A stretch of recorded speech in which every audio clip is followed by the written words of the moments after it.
The year is now 1988. Meredith Quill lays in her hospital bed, her body ravaged by brain cancer. Her young son Peter sits in the hallway, listening to his mother's mixtape on his Walkman. The boy's grandfather, Jason, tells Peter, "Peter, your mama wants to speak with you." Jason then takes Peter's earphones and Walkman, putting them in Peter's backpack before ushering him into the hospital room, where his frail mother waits for him. Meredith notices Peter's black eye, asking him if he got into another fight with some other boys.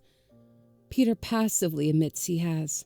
Meredith tells Peter that he's so much like his father, and attempts to hand Peter a present, but she's too weak to lift it.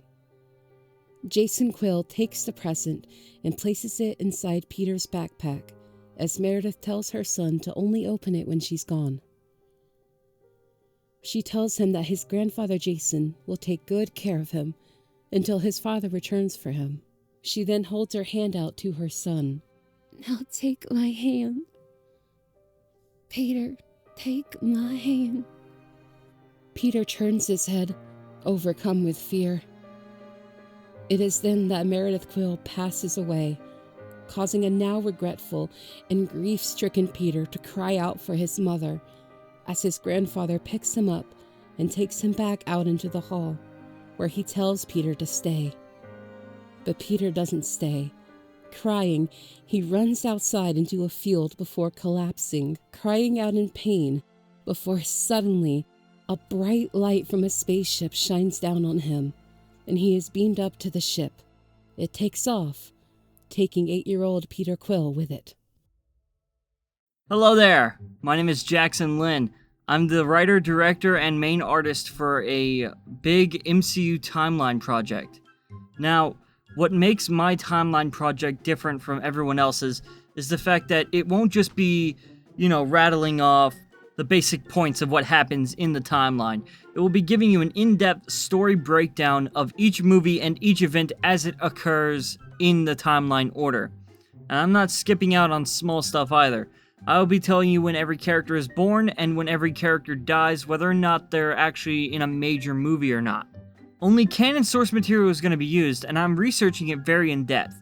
My only problem is I don't want to make this like every other timeline video where they use clips or still images from the movies and shows.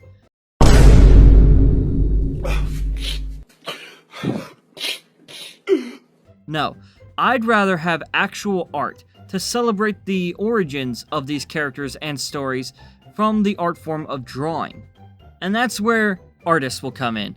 I'm searching for artists who will be willing to work in the style of comic book-like art. Now, you don't have to resemble any specific comic book look. Anything that resembles comic pop art will work for my taste.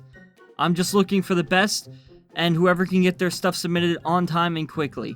Now, one thing I have to state is that everyone involved in this project, myself included, is doing it for free.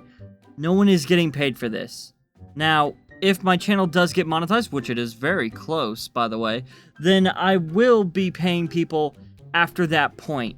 But as of right now, there are no plans to pay anyone for the project, but plans do exist in the future to pay people, just not right now. So if you're a huge MCU fan, or you're just an artist who's wanting to get their work seen by thousands of people, then please submit your art here, or here, or here. And feel free to message me as well, asking for any more details or questions you may have. Thank you, and I hope you have a great day.